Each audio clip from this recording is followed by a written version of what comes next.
ሰላም የተወደዳችሁ የኤሪሳት ቴሌቪዥን ተከታታዮች፣ ለዛሬ ሐምሌ 8 ቀን 2026 የተሰናዱ የረፋድ ዜናዎችን ወደ እናንተ ማድረስ እንጀምራለን።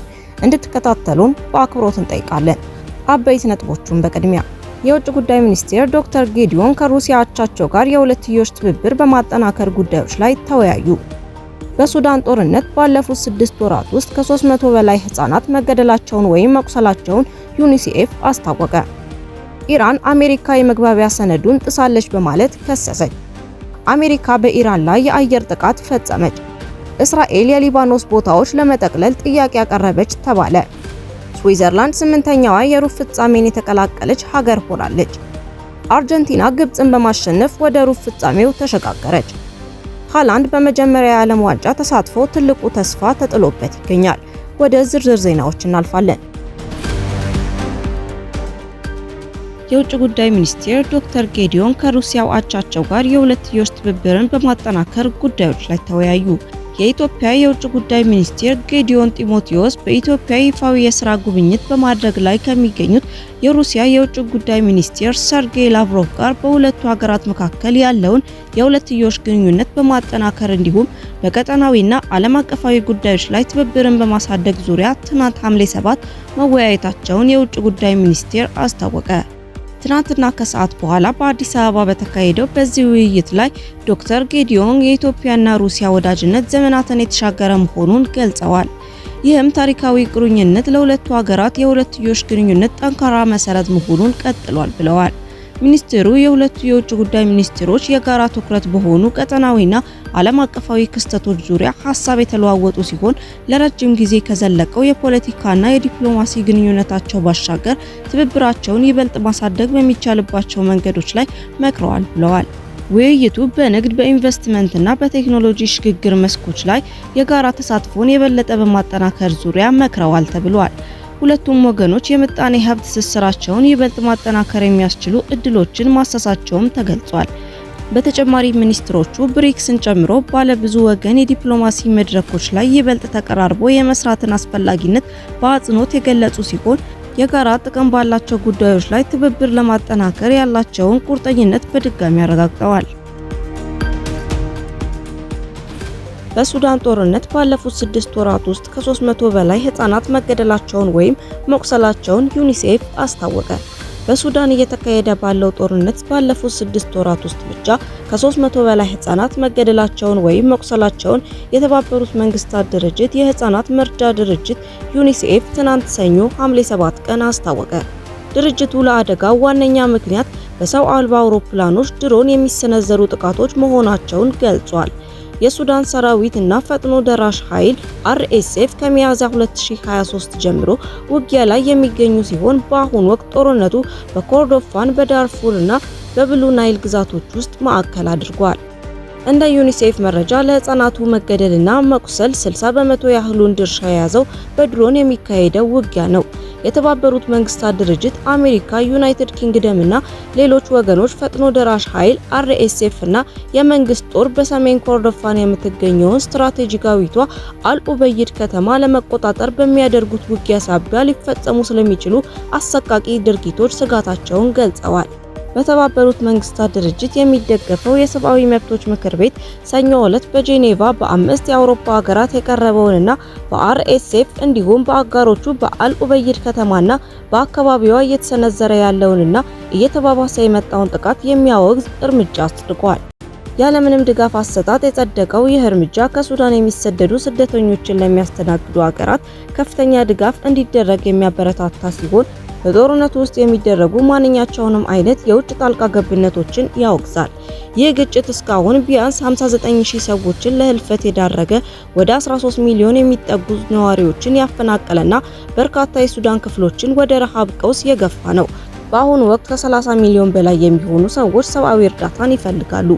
የድሮን ጥቃቶችና ከባድ መሳሪያዎች ተኩስ ትምህርት ቤቶችን፣ ገበያዎችን፣ የነዳጅና የውሃ ማከፋፈያ ጣቢያዎችን ጨምሮ ሲቪል መሰረተ ልማቶችን ኢላማ ያደረጉ በመሆናቸው ከ500,000 በላይ ሰዎችን ለአደጋ አጋልጠዋል።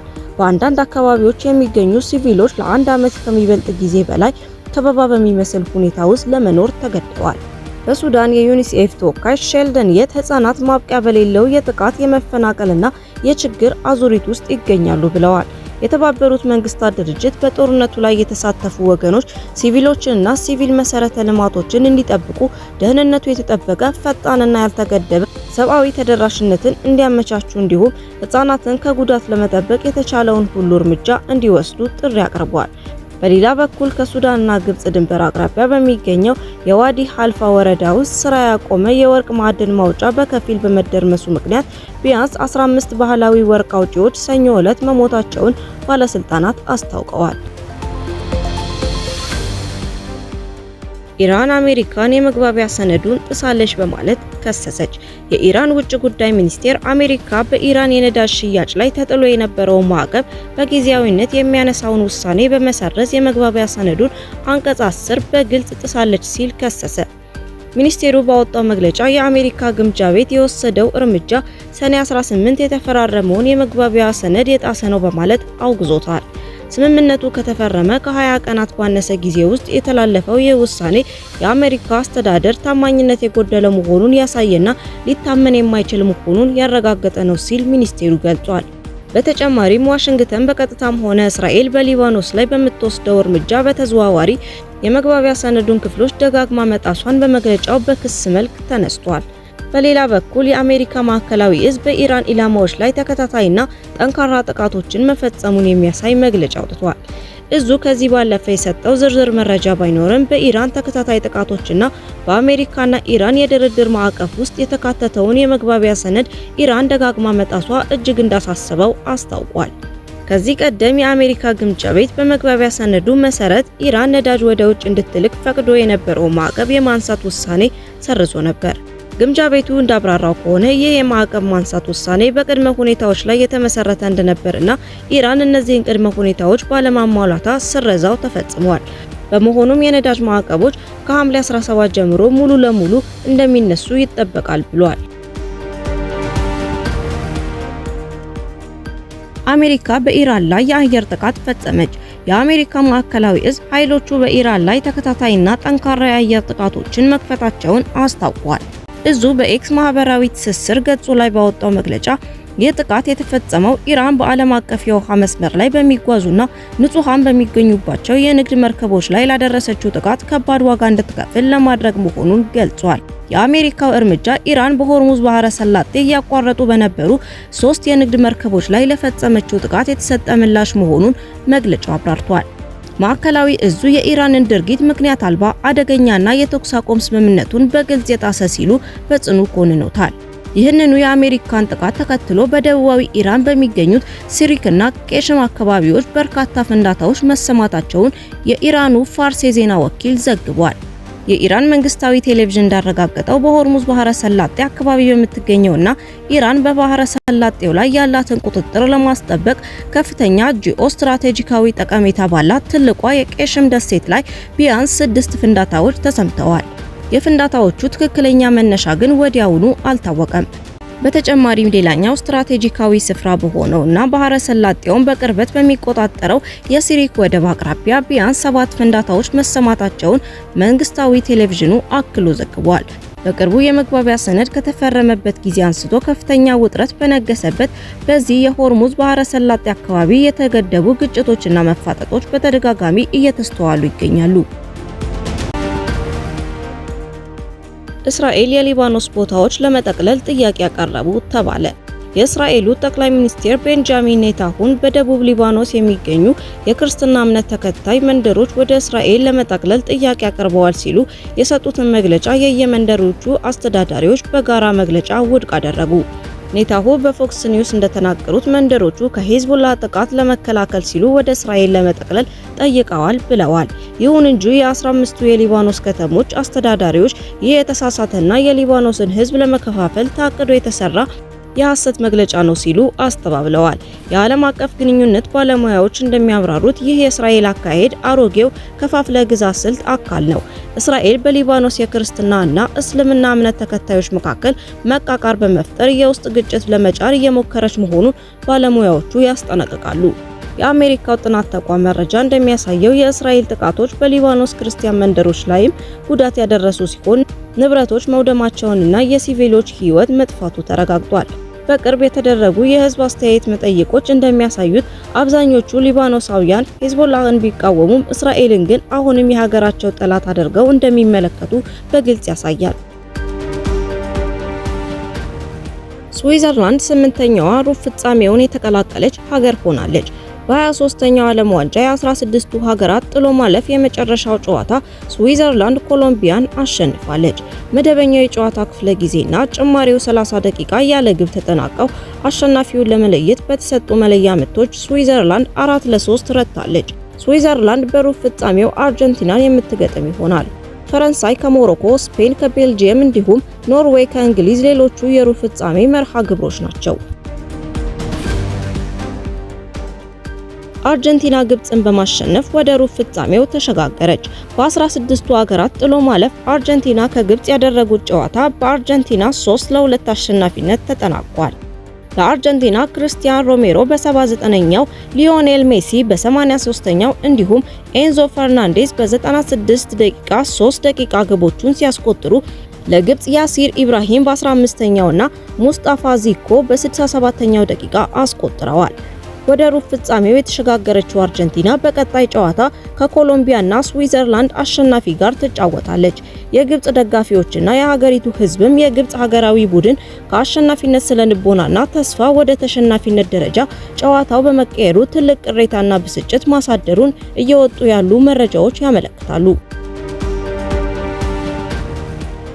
ሃላንድ በመጀመሪያ የዓለም ዋንጫ ተሳትፎ ትልቅ ተስፋ ተጥሎበት ይገኛል። በአሜሪካ፣ ካናዳና ሜክሲኮ ጥምር አስተናጋጅነት እየተካሄደ በሚገኘው በ2026 የዓለም ዋንጫ ምርጥ ጊዜ እያሳለፉ ከሚገኙ ተጫዋቾች መካከል አንዱ ነው የኖርዌይ ብሔራዊ ቡድን የፊት መስመር ተጫዋች ኤርሊንግ ሃላንድ መሆኑን ዘገባዎች ያሳያሉ። ኖርዌይ አራተኛ የዓለም ዋንጫ ተሳትፎዋ እያደረገች ሲሆን የብሔራዊ ቡድኑ ኮከብ ኤርሊንግ ብራውት ሃላንድ ደግሞ በመድረኩ የመጀመሪያው ተሳትፎውን እያደረገ ይገኛል። ኖርዌይ ለመጀመሪያ ጊዜ በዓለም ዋንጫ የተሳተፈችው በ1938 ፈረንሳይ ባዘጋጀችው የዓለም ዋንጫ ነበር። በወቅቱ ገና በ16ቱ ጥሎ ማለፍ ከውድድሩ መሰናበቷ ይታወሳል። ሁለተኛው ተሳትፎ ያደረገችው ደግሞ በ1994 አሜሪካ ባዘጋጀችው መድረክ ሲሆን በዚህ ጊዜም ከምድብ ማለፍ አልቻለችም ነበር። በ1998 በፈረንሳይ ዓለም ዋንጫ ለሶስተኛ ጊዜ በመድረኩ የተገኘችው ኖርዌይ በ16ቱ ጥሎ ማለፍ ነበር ከውድድሩ የተሰናበተችው። በ2026 የዓለም ዋንጫ ኖርዌይ ከ28 ዓመታት ጥበቃ በኋላ ወደ መድረኩ እንድትመለስ ትልቁን አስተዋጽኦ ካበረከቱ ተጫዋቾች መካከል ሃላንድ ቀዳሚው ነው። ሀገሩ ኖርዌይ ከ28 ዓመታት በኋላ በተመለሰችበት የዓለም ዋንጫ ውድድር ሩብ ፍጻሜው ስትቀላቀል ሃላንድ ትልቁን ሚና ተጫውቷል። ኖርዌይም በታሪኳ ለመጀመሪያ ጊዜ በዓለም ዋንጫ ውድድር ሩብ ፍጻሜን መቀላቀል ችላለች። ኤርሊንግ ብራውት ሃላንድ በመጀመሪያ የዓለም ዋንጫ ተሳትፎ ከሀገሩ ኖርዌይ ጋር አስደናቂ ጊዜ እያሳለፈ ይገኛል። ተጫዋቹ እስካሁን ባደረጋቸው የዓለም ዋንጫ ጨዋታዎች 7 ግቦችን አስቆጥሮ አንድ ለግብ የሚሆን ኳስ አመቻችቶ አቀብሏል። ሃላንድ በዘንድሮ የዓለም ዋንጫ ከሜሲ በአንድ ግብ በማነስ ከኬሊያን ምባፔ እኩል 7 ግቦችን በማስቆጠር ለወርቅ ጫማው እየተፋለመ ነው። የ25 ዓመቱ የፊት መስመር ተጫዋች ከሀገሩ ኖርዌይ ጋር በውድድሩ የሚቆይ ከሆነ ለወርቅ ጫማው የሚደረገውን ፉክክር አጠናክሮ እንደሚቀጥል ይጠበቃል። ሃላንድ የኖርዌይ ብሔራዊ ቡድንን ከ2019 ጀምሮ ያገለገለ ሲሆን እስካሁን ድረስ 54 ጨዋታዎችን አድርጎ 62 ግቦችን አስቆጥሯል። በዚህም የምንጊዜው የኖርዌይ ብሔራዊ ቡድን ከፍተኛ ግብ አስቆጣሪነት ደረጃውን እየመራ ይገኛል። በተጨማሪም 6 ለግብ የሚሆኑ ኳሶችን ለብሔራዊ ቡድን አጋሮቹ አመቻችቶ አቀብሏል። ገና 25 ዓመቱ ላይ የሚገኘው ሃላንድ በቀጣይ ለኖርዌይ ብሔራዊ ቡድን በሚያደርጋቸው ጨዋታዎች ግቦችን በማስቆጠር የግብ መጠኑን ከፍ እንደሚያደርግ ይጠበቃል። በቀጣይ ኖርዌይ በሩብ ፍጻሜው ፍልሚያ ከ1966 የዓለም ዋንጫ አሸናፊው ሀገር እንግሊዝ ጋር በምታደርገው ጨዋታ ኤርሊንግ ብራውት ሃላንድ ተጠባቂው ተጫዋች ነው። ኖርዌይ በቀጣዩ ከእንግሊዝ ጋር የምታደርገውን ጨዋታ አሸንፋ ቀጣዩን ዙር የምትቀላቀል ከሆነ በታሪኳ ለመጀመሪያ ጊዜ በዓለም ዋንጫ መድረክ ግማሽ ፍጻሜን የምትቀላቀል ይሆናል። ውድ የኢሳት ቴሌቪዥን ተከታታዮች ለዛሬ የተሰናዱ የረፋድ ዜናዎቻችንን በዚሁ አበቃን። በቀጣይ እስከምንገናኝ መልካሙን ሁሉ ተመኘን። ሰላም።